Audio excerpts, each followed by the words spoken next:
Shares for beginners. Phil Muscatello and Finpods are authorised reps of Money Sherpa. The information in this podcast is general in nature and doesn't take into account your personal situation. Most companies are not doing a bad job. Most companies don't have terribly untrustworthy management. So it's not like every report you're going to read there's immediate action to take. But when you do come across a report where there's something, worrying happening, that might at least give you pause for thought and possibly, give you a reason to think about whether you want to stay invested or not in that particular company. G'day and welcome back to Shares for Beginners. I'm Phil Muscatello. As an investor, how can you trust the management of a company that you're invested in? How can CEOs be held to account after the spectacular failures in governance in 2024? I'm joined today by a man who's got a lot of interest in this area, Steve Mabb. G'day, Steve. G'day, Phil. How are you? Good, thanks. Very well. Thank you very much, and thank you for coming on the potty. Yeah, thanks for having me back again. It's been a little while since we last spoke. So, really looking forward to the conversation today. Hopefully there's some practical things that people will be able to take away from it. And happy 2025 as well. Yeah, you too. I guess we're a few weeks in now, aren't we? So it's not quite Happy New Year anymore, but yeah, still early in the year. Yeah. Steve Mabb is the chair of the board of directors of the Australian Shareholders Association. He's also a professional investor who sails the murky waters of markets, keeping a keen eye out for dangerous shoals. So in terms of this navigation here in the new year, what are you looking forward to in 2025? Well, there's a lot happening at the moment, isn't there, as we start 25 in politics around the world, and then in turn what that might do to markets. So I don't tend to predict. I don't get kind of too carried away with what might happen in the future because it is so unpredictable. But there's certainly a lot going on. So I think investors probably need to be aware and following closely what some of those developments might mean for their investment portfolio as maybe some of the rules change or some of the sentiment changes around those rules. But my personal philosophy is I tend to try and stay, mostly invested most of the time and try and block out that noise and just focus on the things that I can control. And I know lots of the ASA members have that same approach of not getting too worried about predictions and forecasts and instead just focusing on what they can manage, which is their own portfolio and what's in their portfolio. Because there's been so much volatility in markets, but at the end of the day, the market ends up in the same position as it was a few months ago. So those daily intraday movements and daily movements seem to all wash out in the end, don't they? Yeah, I've been noticing that a bit over the last probably 2 or 3 reporting seasons, that you're getting really big volatility sometimes in either direction the day or two after a company announces its results. But often within a week or two, as you say, it's getting back to where it was before the results were announced a lot of the time. So yeah, if you're prepared and you know what you're looking for, maybe that volatility can be your friend as an individual investor. You might be able to take advantage of that. But I've certainly noticed, and I have read as well, that the volatility has been increasing around reporting season, which is not far off again. We're about to head into the February, March half-year reporting season for most Aussie companies. So I guess we'll keep an eye on it and see if that trend continues. Yeah, we're spared the American model of 4 times a year of company reports. Twice a year seems to be plenty, doesn't it? Yeah, it does. That's right. Have you got a few examples of company crashes that were management failures that you can share with us? I do, yeah. So I guess to set that up a little bit, I'm very fortunate as chair of ASA and also as an ASA company monitor that I do get to meet with boards and managements of big ASX companies, regularly throughout the year. And it has been very helpful to me to kind of hone my investing checklist, if you like, the things that I'm looking for and the behaviours, good or bad, that I want to be aware of. And one of the things you do as a company monitor is you go out and meet with the boards typically before their AGMs, and you work through their annual reports and you work through the things that they're putting to shareholders, and you get to ask them some questions and probe into, what it is that they're doing and why they're doing it. And obviously these companies are all, led by people. So you get, see a little bit more about what the people are really like that are running the companies. And I'm happy to say most of the companies I've monitored or I've followed in general are doing a pretty good job and are listening to their shareholders most of the time. But I have had a few examples where that hasn't been the case. And this might be helpful for people because these reports that ASA produce are free to look at. We'd love you to be a member, but even if you're not a member, you can go to the ASA website and look at the company reports before and after these meetings. And sometimes it'll give you a bit of a sign or a bit of an indication that there may be some things happening that you possibly aren't happy about if you haven't been following the company and the management closely. So probably the first example I'd give is it was a Brisbane-based company called EML. And at the time, it's still listed. EML was an ASX 200 company at the time that we started to cover it. And I jumped in and started monitoring it. And if you don't know much about them, they do gift cards and payment cards for, corporations and employees and that kind of thing. And the business was going very well at this point in time. So as I dug in and got to know the chair and the head of the remuneration committee and listened to the CEO, I was having a bit of trouble understanding a little bit about some of their products and what they were doing. And they put on a really impressive investor day that particular year. And I came away very impressed with the marketing, but still not totally clear on some of the products.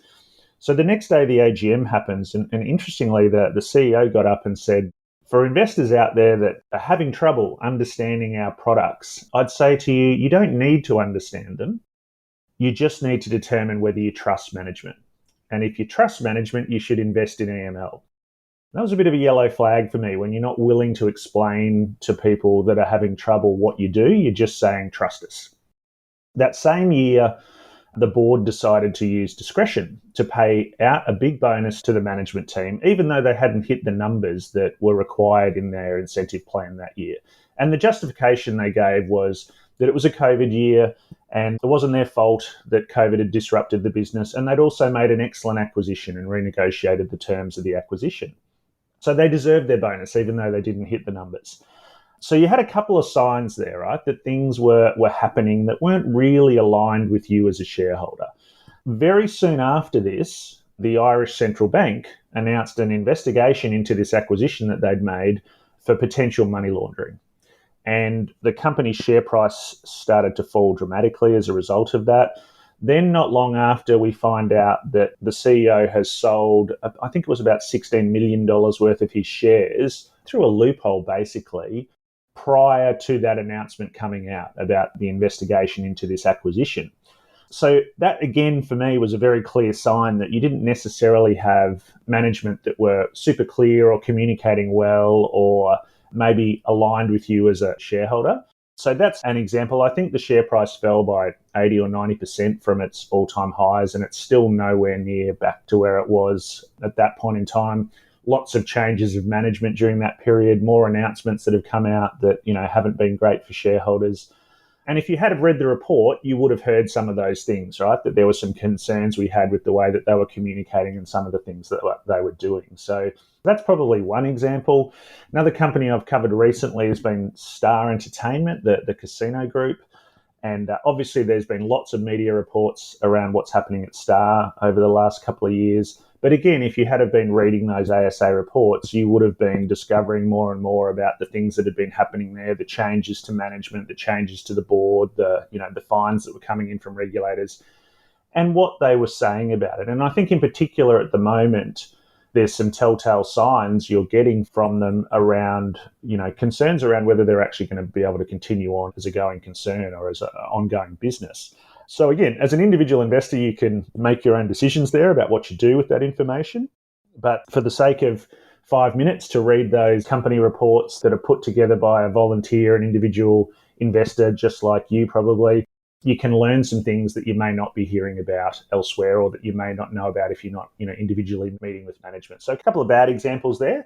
Obviously, we've got, some ideas that we'll share with you during the episode today on ways that you can look ahead to and not just look in the rearview mirror.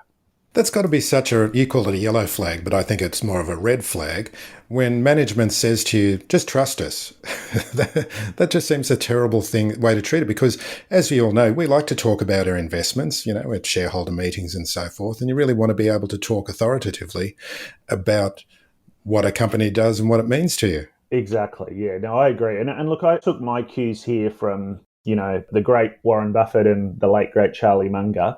And they've, penned a few things over the years on this topic. And I think it was 1989, I think Berkshire's AGM, where Warren said, I think you can judge management by two yardsticks. One is how well they actually run the business. And I think you can learn a lot, and I'm reading this quote out so I don't mess it up, but I think you can learn a lot about that by reading about both what they've accomplished and what their competitors have accomplished, and seeing how they've allocated capital over time. Look at what they've accomplished considering what the hand was that they were dealt when they took over as management, and compared to what else is going on in their industry. And then the second yardstick he cited was, you also want to figure out how well they treat the other owners. So read the annual reports and the notice of meetings, see what they think of and see how they treat themselves versus how they treat other shareholders. The poor managers also turn out to be the ones that really don't think about other shareholders much. Those two things often go hand in hand.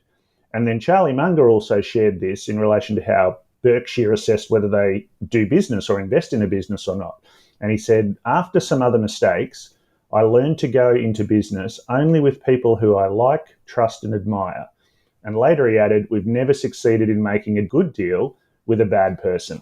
So Charlie and Warren are, incredibly successful long-term investors. And obviously there's lots of different ways you can invest. But if you're someone that does like to own individual companies or, own shares in individual companies, I think both of those, gentlemen's advice there is well worth heeding around the kind of management and the kind of people that you've got running the company, and whether you want to actually be invested in that business as a result of how they behave and how they treat you as a small part owner in their business. Super is one of the most important investments you'll ever make. But how do you know if you're in the best fund for your situation? Head to lifesherpa.com.au to find out more. Life Sherpa, Australia's most affordable online financial advice.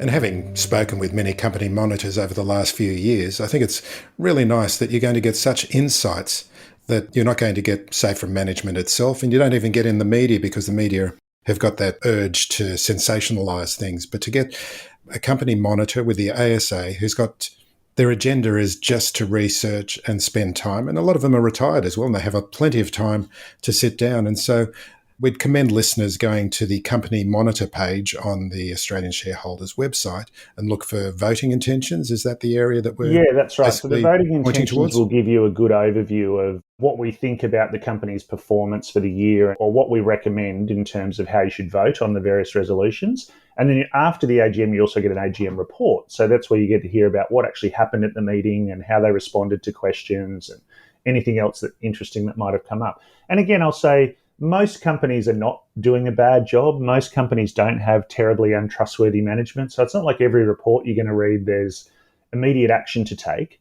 But when you do come across a report where there's something, worrying happening, that might at least give you pause for thought and possibly, give you a reason to think about whether you want to stay invested or not in that particular company.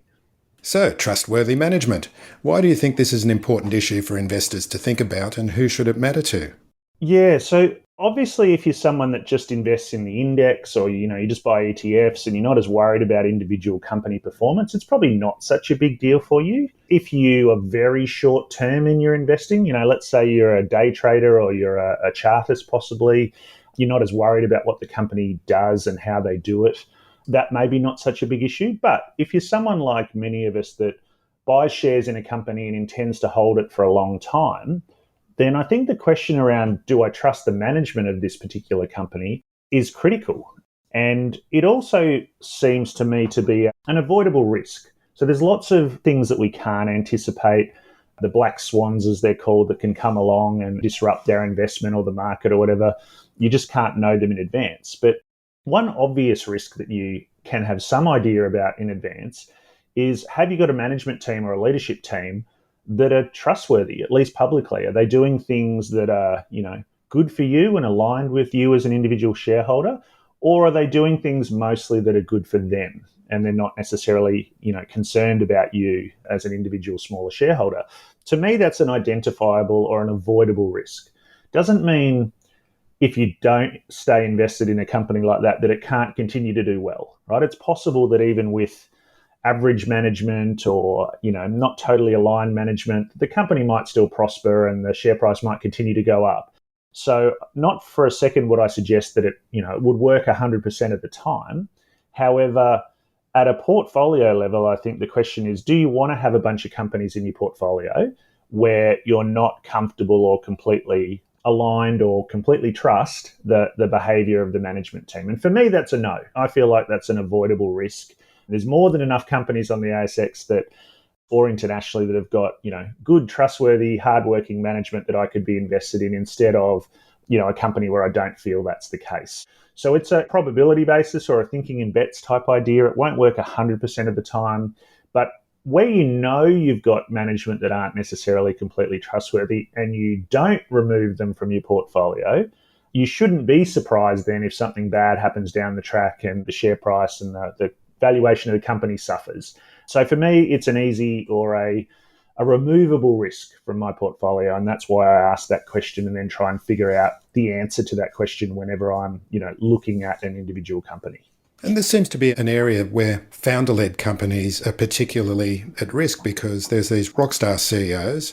I just don't want to name names at the moment because we're talking about trust issues here. Sure. But you know what I mean? And yeah. People do like to follow these inspirational leaders who've built fantastic companies. That window of forgiveness seems to be a lot wider for them than with other companies.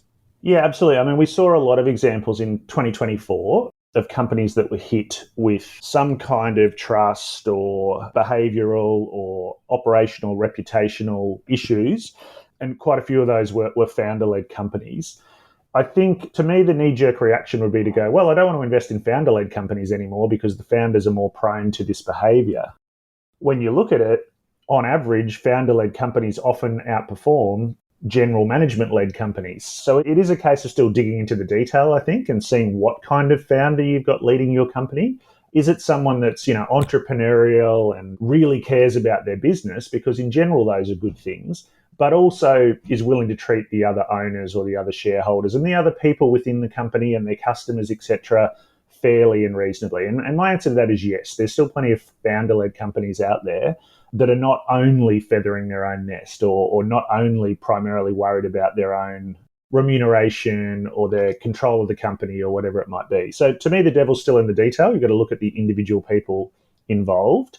But again, when you start to see some of those risk factors, if you get a founder that's very confident, evasive when they're asked questions, dismissive when there's genuine issues brought up, perhaps they're often, selling large chunks of shares down at the time that they're telling all the other owners that things are great. Those are warning signs. It doesn't guarantee that things will go bad, but there's some warning signs to say, is this person or is this team aligned with me and doing the right things for me as a part owner in the business, or are they predominantly thinking about themselves?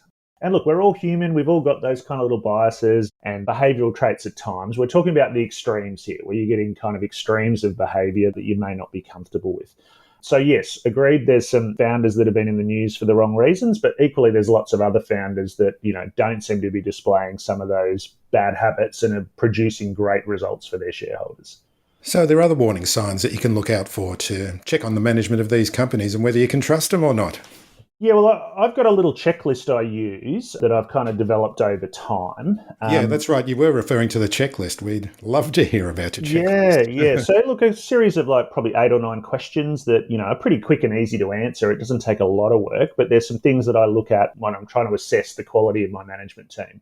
So the first one is the remuneration report. Now, this is complex for a lot of people. It's often a long part of an annual report, and it's difficult to read if you're not used to reading remuneration reports. So again, you can have a quick look at the ASA report if we monitor that company, where someone has done that hard work for you and made a judgment call on whether the remuneration report's fair and reasonable or not. But some of the key warning signs here around the awarding of the incentives when they haven't made the numbers. So let's think about this. A management team, particularly if it's a founder-led company, has put together with their board a remuneration plan that's got specific hurdles in there that they need to hit.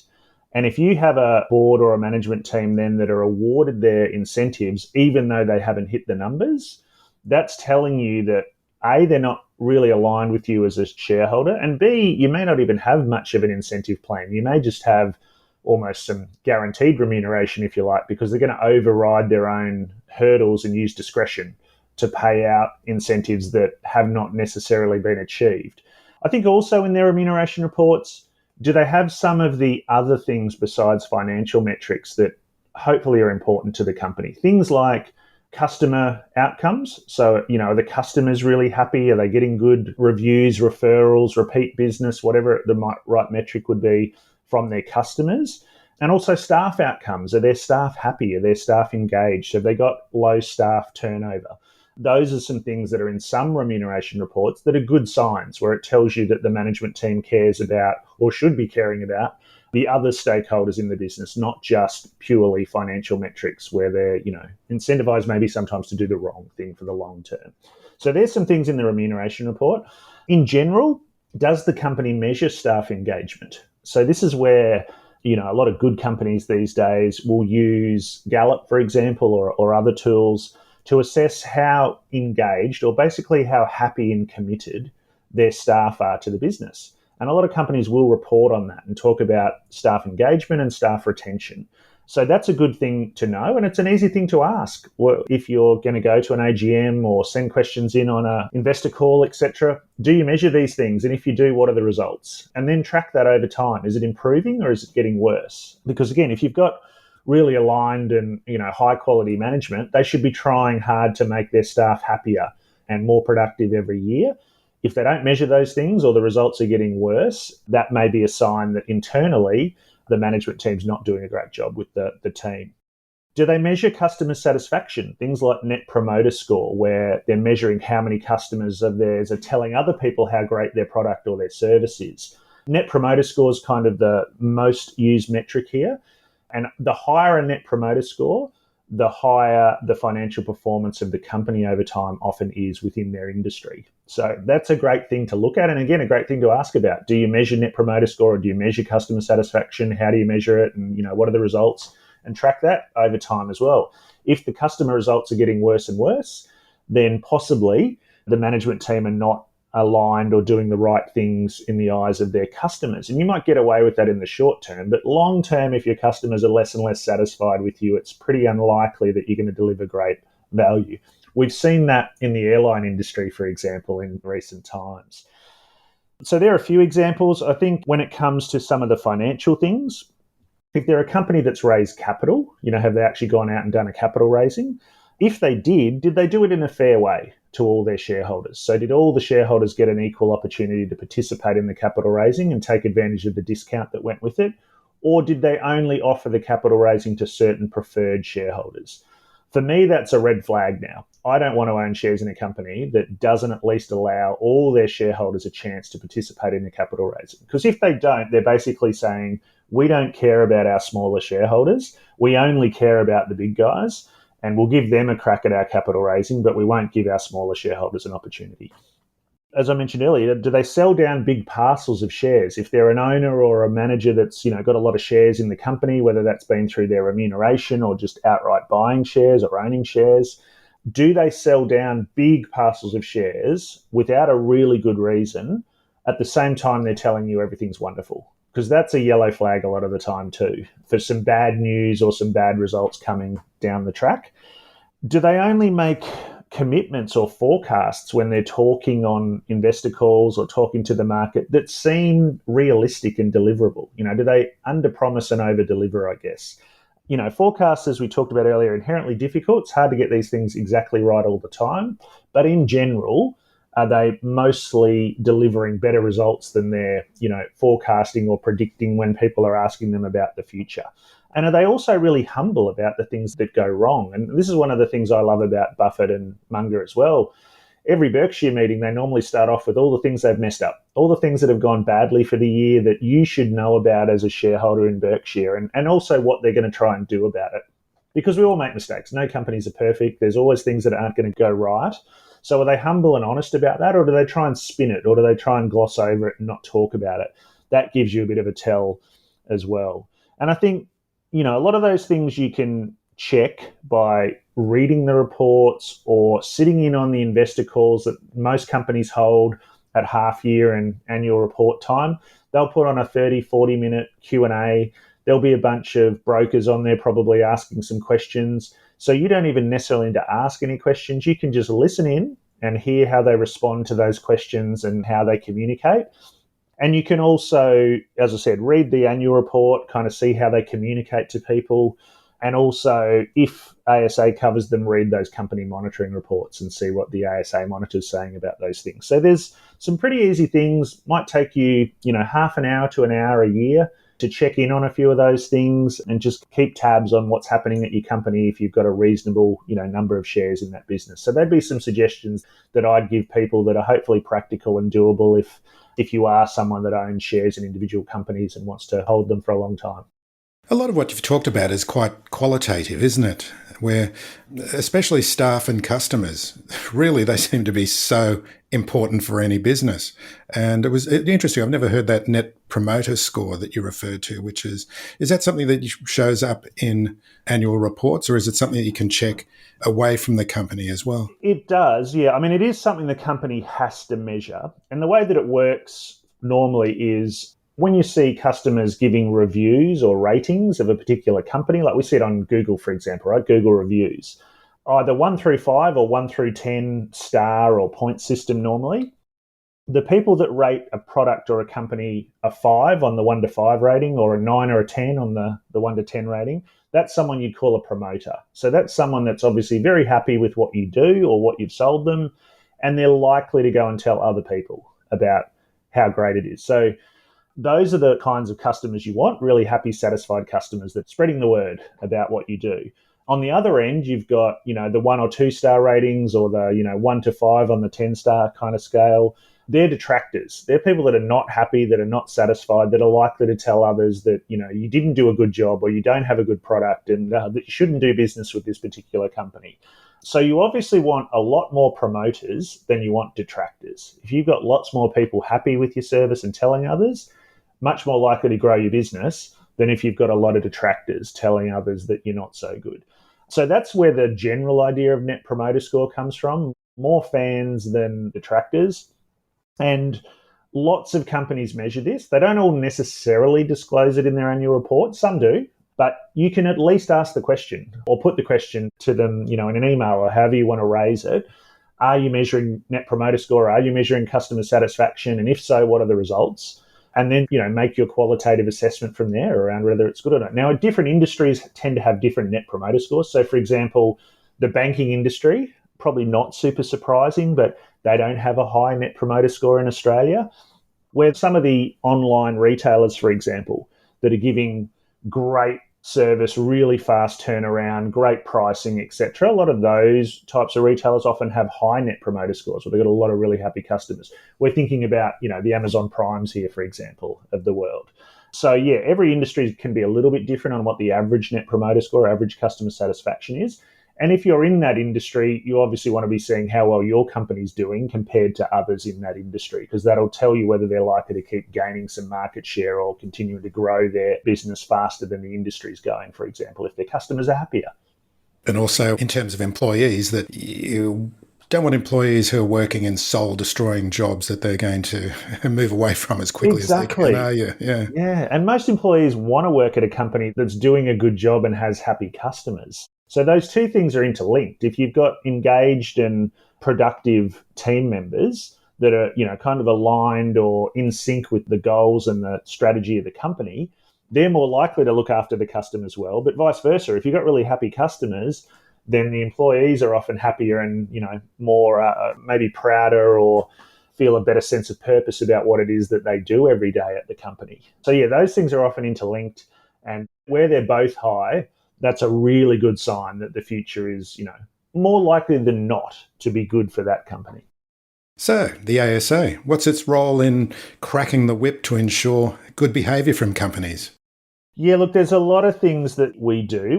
We obviously contribute to the general governance principles that the ASX recommends listed companies follow. So each time that document is updated and those recommendations are made to ASX listed companies, ASA is a part of that consultation process, and we share our views on how companies should be governed and how they should be, interacting and treating their retail or their regular shareholders. That's one part of what we do. Obviously, we do that with regulators and government as well to make sure that, hopefully you're getting a fair go in general.